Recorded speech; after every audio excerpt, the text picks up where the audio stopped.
Welcome back, everybody. This is our first session in NEET previous year questions for chapter Electromagnetic Waves of class 12th. Before this video, we have made several videos in our this series, and all of those videos related to NEET and JEE previous years also can be found on our YouTube channel's playlist section. And if some of your friends are preparing and you need some additional practice, then you can watch those videos also. If you find these videos useful and helpful, then you can like our channel, like this video, subscribe to our channel, and also if you like to donate something, you can donate by using these QR codes. And with this, let's start today's video. So in the question number 1, we have a parallel plate capacitor charged by it connecting to a battery through a resistance. If current in the circuit is I, then the gap between the plates. So here in the options, displacement current is mentioned for the gap. So we know that suppose if we have a capacitor here and it is connected to some circuit with the help of battery and resistance. So there will be initially there will be some current flowing through this circuit. Now we know that capacitor has a gap inside it and there is no physical medium present which can conduct the normal current through it. But as we know that there is current flowing in the circuit, so means there must be some type of current inside the capacitor, and that current is known as displacement current. That is known as displacement current, and it is represented by the symbol ID. Now this displacement current is given by the formula that ID is equal to mu node epsilon node into d phi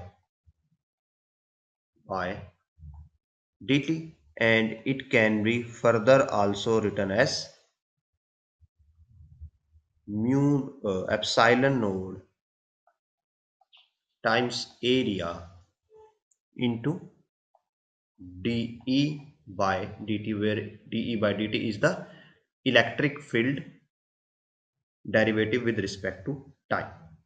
Now this can be further written as epsilon node A into d by dt of V by d, and now this can be further written as we take area inside, so it will be epsilon node d by dt of area into potential divided by the distance.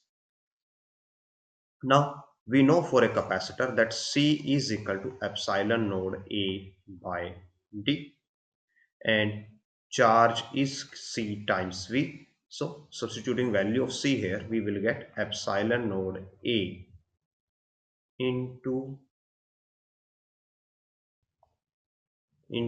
V divided by D, and from this we can calculate the value of AV by D. So that will be Q by epsilon naught, that is AV by T. Now substitute this value here and we will get epsilon naught d by dt of Q by epsilon naught, and it will be just epsilon naught get cancelled and dq by dt is just equal to the normal current.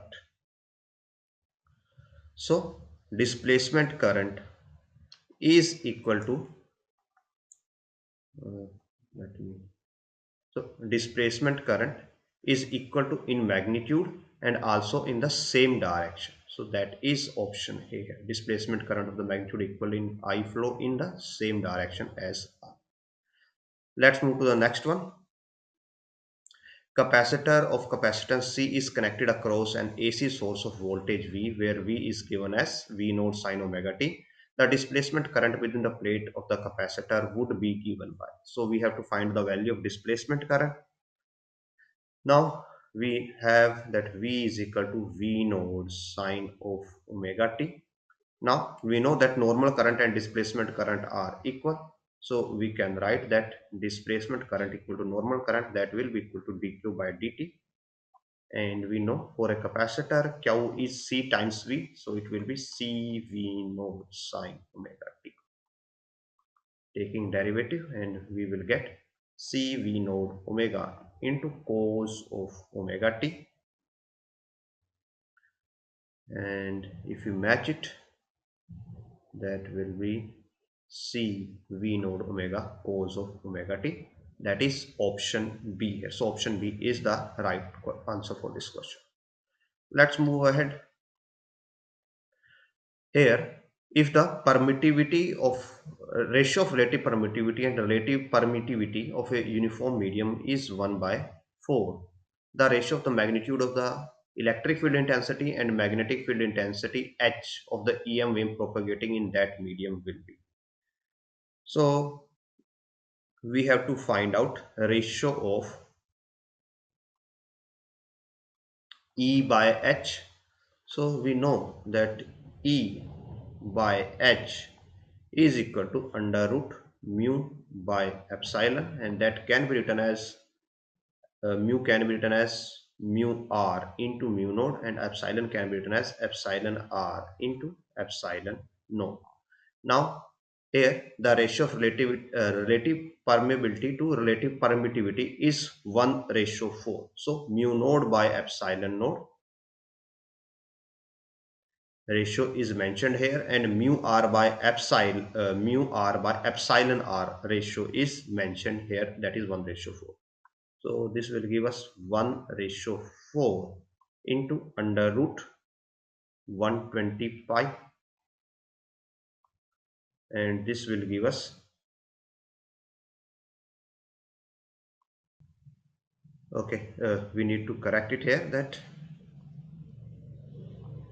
this can be written as like, we need to rewrite this will be written as like this: mu r by epsilon r into under root mu naught by epsilon naught. Now its value is given to us, that is 120 pi, and this value is under root 1 by 4 into 120 pi. Solving, we will get 60 pi. Our answer will be ratio 60 pi ratio 1, that is option C. Let's move ahead. The property which is not of an electromagnetic wave traveling in free space, that, so option A, the energy density in the electric field is equal to energy density of the magnetic field. The ray travel with speed equal to 1 by mu root epsilon naught. They originate from the charges moving with uniform speed. They are transverse in nature. So we know that EM waves travel in free space with light of speed of light, that is c, and that is equal to under root mu naught epsilon naught, and that energy density in electric field is equal to energy density in magnetic field. So option A and B both are right here, and they are transverse in nature because they are not longitudinal. Sound waves are longitudinal, so option D is also right here. Now they originate from the charges moving with uniform speed. So actually EM waves originate from the accelerating charges. They originates from the accelerating charges because when charge is accelerated, it loses energy, and when it loses energy in the form of EM radiations. So uh, EM waves are produced by the accelerating charges, and uniform speed does not necessarily implies that they are accelerating. Yeah, it is possible. Suppose if that uniform charge or that charge is revolving in a circle with uniform speed, so although its speed is uniform, but it still be accelerating and it still be producing EM radiation.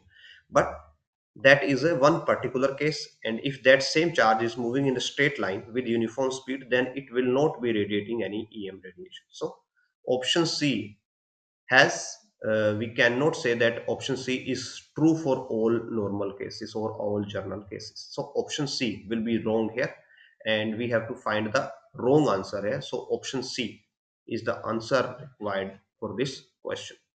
Hopefully you understood it well. Now let us move ahead. Now, in a plain electromagnetic wave traveling in free space, electric field component frequency is given and amplitude is given, then the amplitude of oscillating magnetic field is. So, we know that for a EM wave, the ratio of electric field to magnetic field is equal to its velocity, and here speed of light is already mentioned, so we will take that one.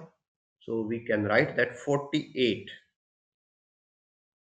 by magnetic field should be equal to 3 into 10 raised to power 8, and from this value of magnetic field comes out to be 16 into 10 raised to power minus 8 Tesla, and that will be 1.6 into 10 raised to power minus Tesla. So option A will be the right answer here. Let's move ahead. For a plane electromagnetic wave propagating in x direction, which of the following combination gives correct possible direction of electromagnetic wave and electric and magnetic field respectively? So for a wave, we know that velocity is in vector form is cross product of electric field and magnetic field. Now here it is mentioned that wave is propagating in the x direction. So here we can write that v is equal to v naught times I. So what we have to do here, we have to take cross product of all of these, and then we will be able to find out that which of these options is a correct representation of electric and magnetic fields. So if we see option A here, so suppose first one represent electric and second one will represent magnetic. So both of these are in the same direction, and it is not possible because if we take same vector, suppose if we do j plus k cross j plus k, for the same vectors cross product is also already always zero. Cross product will be zero here, so option A is not possible. Now let us move ahead with the option C. So in case of option C, what we have? We have J plus K cross. If we take negative sign common here, so it is J plus K again. And this negative sign can be taken outside, and this will be again J plus K cross J plus K. So it is again that is similar to case A. So option C is not also possible. And let us also look at the option D. So in option D also both of the given directions are same, both are minus j plus k. So option D is also cancelled. So only option that left, that is option B. So option B is the right answer for this question. Let us move ahead. Here, the magnetic field in a plane electromagnetic wave is given. Calculate the wavelength. So we know that for a journalic wave equation will be given like this, that B is equal to B naught times sine of kx plus omega t. Now we know that k is equal to 2 pi by lambda. So here 2 pi by lambda will be equal to pi into 10 raised to power 3. So this is pi into 10 raised to power 3. Pi gets cancelled and we get lambda is equal to 2 by 10 raised to power 3, or 2 into 10 raised to power minus 3 meter. That is option B for us. Let's move ahead. The ratio of contribution made by the electric field and magnetic field component to the intensity of electromagnetic wave is. So we know that intensity I by C for electromagnetic wave is equal to half epsilon naught E square, and also equal to mu naught square by twice of B. So from this we can write that intensity is same for both, due to we can say intensity is half epsilon naught square E square times C is equal to half mu naught square by B into C. So both of these components are equal in magnitude, so their ratio will be 1:1. That is option A. Let's move ahead for the next question. For a transparent medium, relative permeability and permittivity mu r and epsilon are 1 and 1.44 respectively. The velocity of light in this medium will be. So we know that velocity of light in the medium will be equal to under root 1 by under root mu times epsilon, and that can be represented as like this: mu r times epsilon r into mu naught into epsilon naught. Now this can be written as further like this: mu r into epsilon r and under root mu naught into epsilon naught. This term is equal to velocity of light in the vacuum. So this will become 3 into 10 raised to power 8 divided by under root mu r epsilon r. So that will be 1 into 1.44. Now solving, we will get 3 into 10 raised to power 8 divided by 1.2, and this will equal to 2.5 into 10 raised to power 8. So here it is, option A. Now let's move to the next one. In an electromagnetic wave in free space, the root mean square value of electric field ERMS is given. The peak value of magnetic field is. So we know that relation for E by B is equal to C. So if we have ERMS here, so we will get BRMS from here. So from this, value of BRMS will be equal to ERMS by C. So that is 6 divided by 3 into 10 raised to power 8. So that will be 2 into 10 raised to power minus 8. So now we have to find the peak value, and peak value will be equal to root 2 times of the RMS value. So this will be 2 root 2 into 10 raised to power minus 8, and 2 root 2 will be equal to 2.82 into 10 raised to power minus 8. So that matches with the option B here. So option B is the right answer for this question. For the next one, we have out of the following option, which one can be used to produce propagating electromagnetic wave? So we know that to produce EM waves, we need accelerating charges. We need accelerating charges. These accelerating charges loses energy in the form of EM radiations. So that is option C for us. So option C is the right answer for this question. Let's move ahead.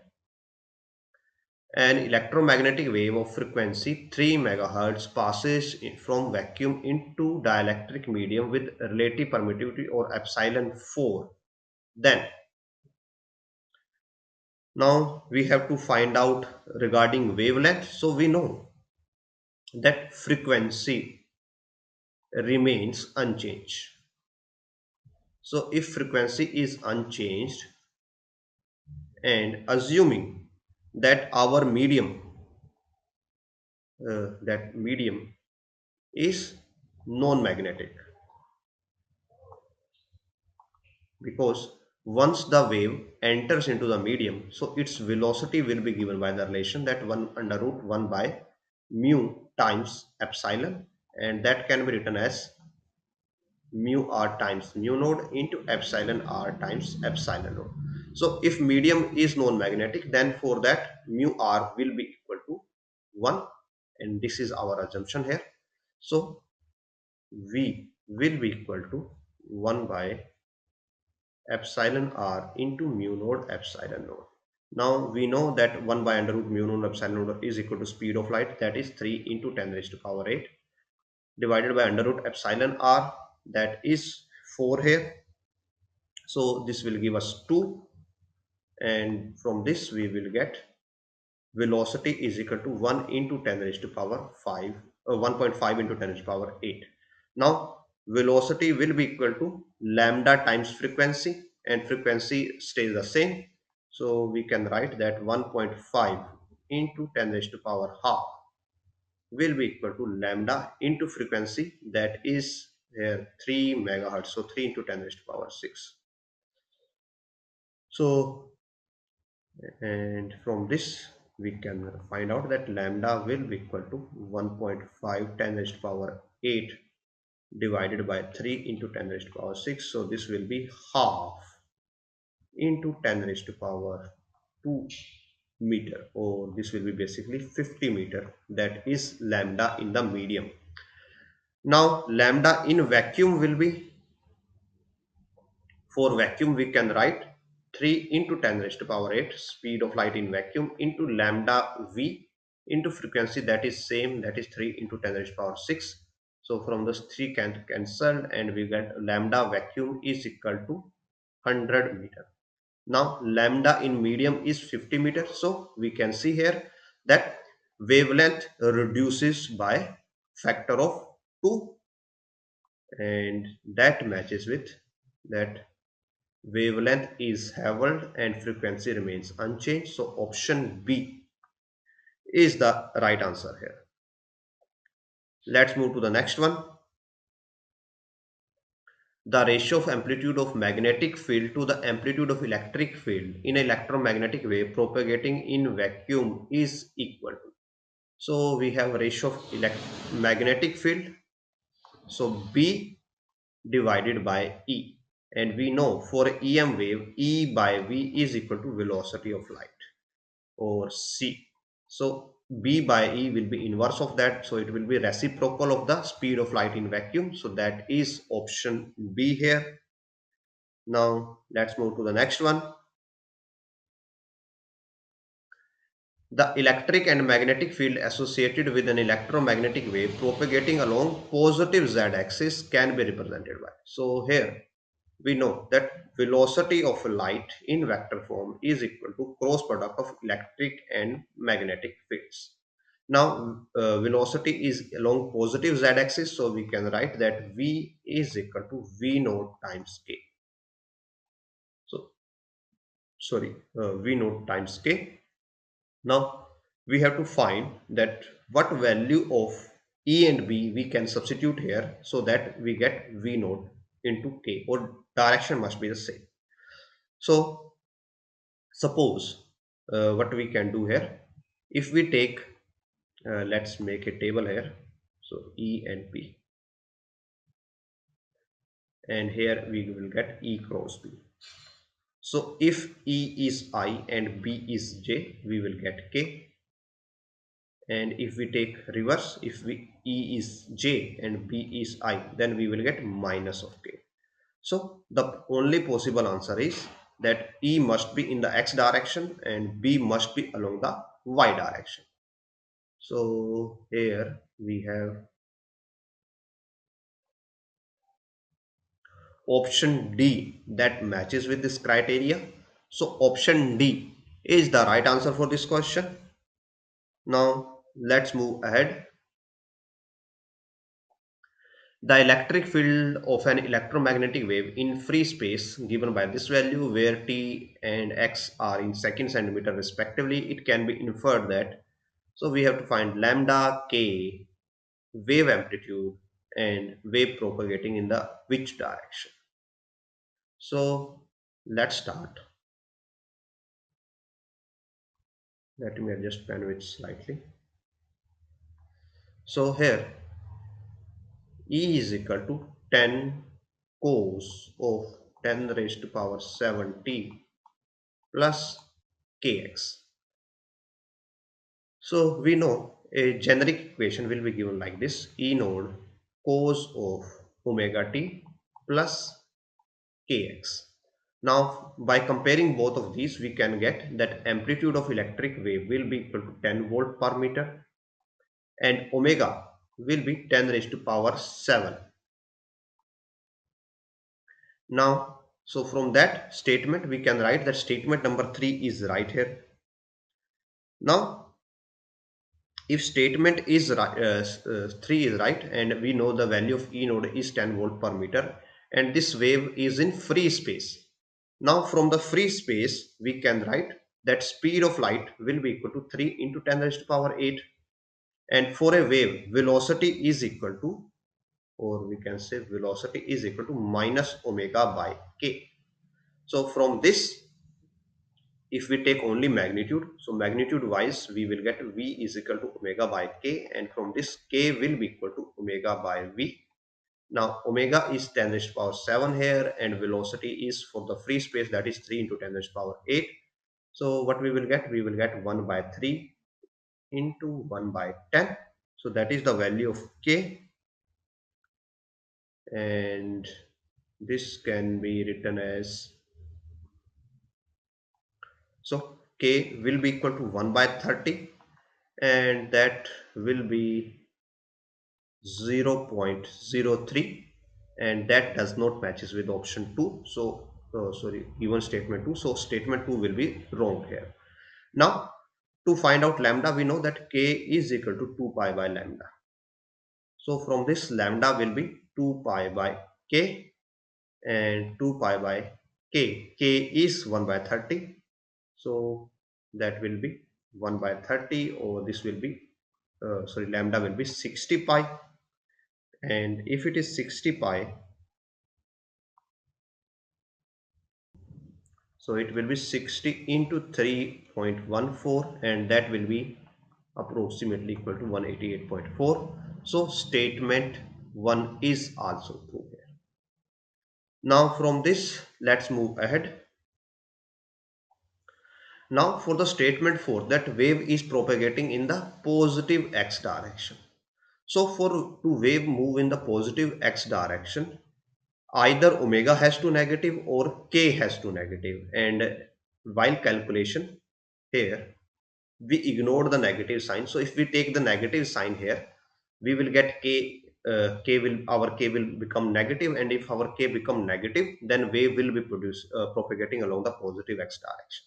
So from this, that option fourth, if we don't take we can say a negative sign here, so we cannot say with proper confidence that wave is propagating along the positive x direction. So option 4 is uncertain. So let us first match others. So we know that first is sure to be right, and third is also sure to be right. And if we match option D here, so first and thirds are right here. So we will go with this option. So option D is the right answer for this question. So in this session, we covered up to question number 15. Hopefully, you have followed them and find them useful. If you have any still, if you still have any doubts, you can put them in the comment section. I will try to resolve them with as much possibility as much I can. And again, if you find these videos useful, then do think for donating by scanning our QR codes, and we will meet in next session.